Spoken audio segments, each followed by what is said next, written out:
Hello, and welcome to Whispered Stories Worlds, the channel where we don't just tell stories, we bring them to life. Today, we're diving into a tale that's as heartbreaking as it is eye-opening. It's about a global superstar, a self-made billionaire, and a role model to millions, Rihanna. But this isn't the story of her rise to fame or her groundbreaking achievements, no. Today, we'll uncover a hidden chapter in her life, one that reveals how even the most powerful can be brought face to face with the ugliness of racial bias.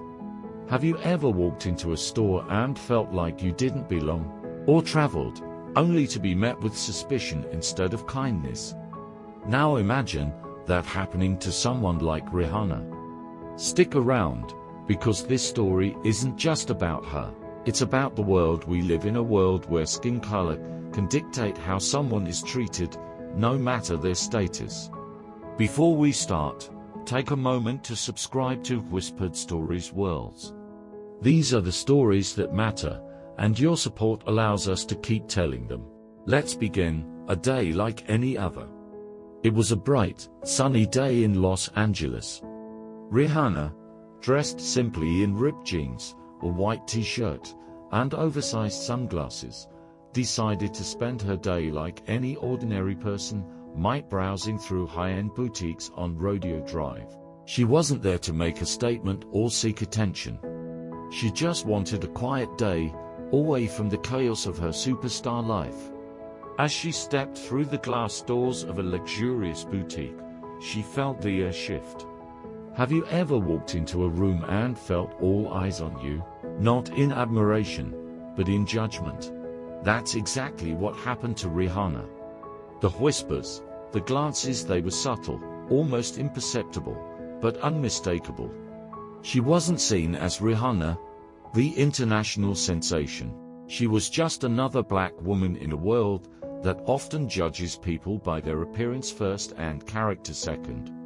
How would you feel if, no matter your success, people still judged you for something you couldn't control?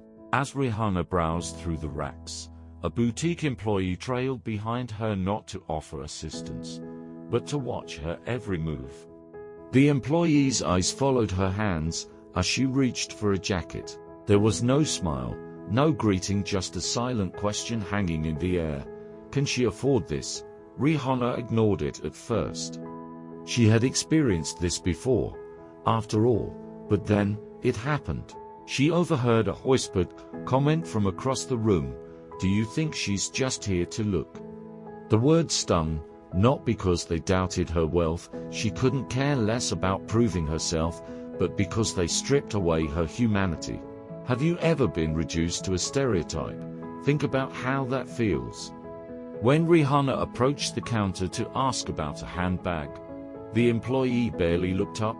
Their response was curt. Imagine someone questioning your ability to afford something, not because of your bank account, but because of your skin color. Rihanna, calm but firm, responded with a simple, "Yes, I'm sure."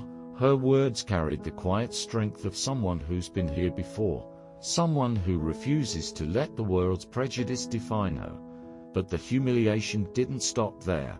As she moved to another part of the store, another employee whispered, not so quietly, "Should we call security?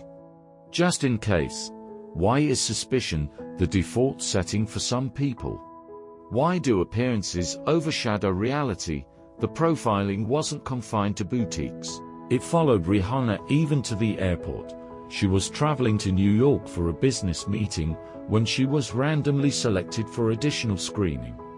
Have you ever noticed how random checks don't feel so random when you're not? Wait, security officers asked her to step aside.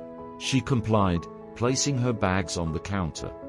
But the way they handled her belongings was different, rough, careless, almost as if they were looking for a reason to find something wrong. Rihanna watched as other passengers, mostly white, walked through with barely a glance. The officer didn't meet her eyes as he said, "Ma'am, we're doing this for everyone's safety." But was it really about safety, or was it about something else entirely?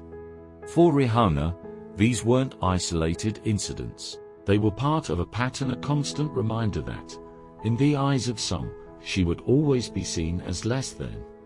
Have you ever felt like no matter how much you achieved, some people would never see you for who you really are?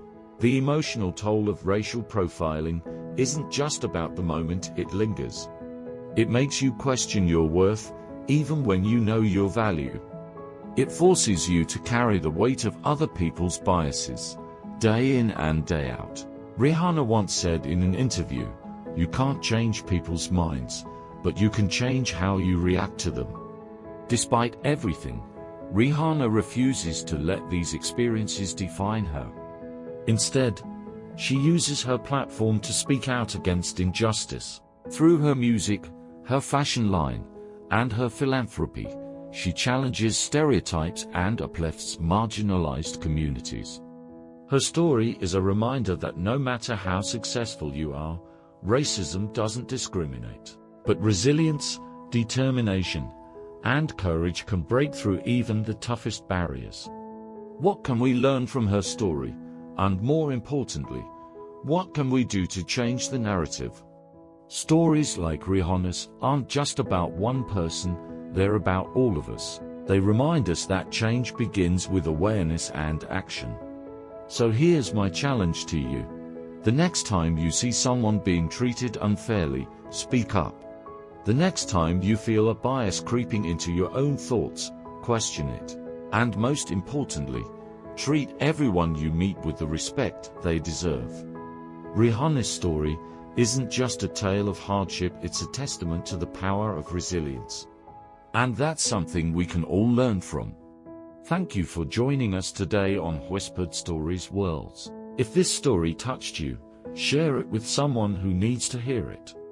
And don't forget to subscribe to our channel for more stories that matter.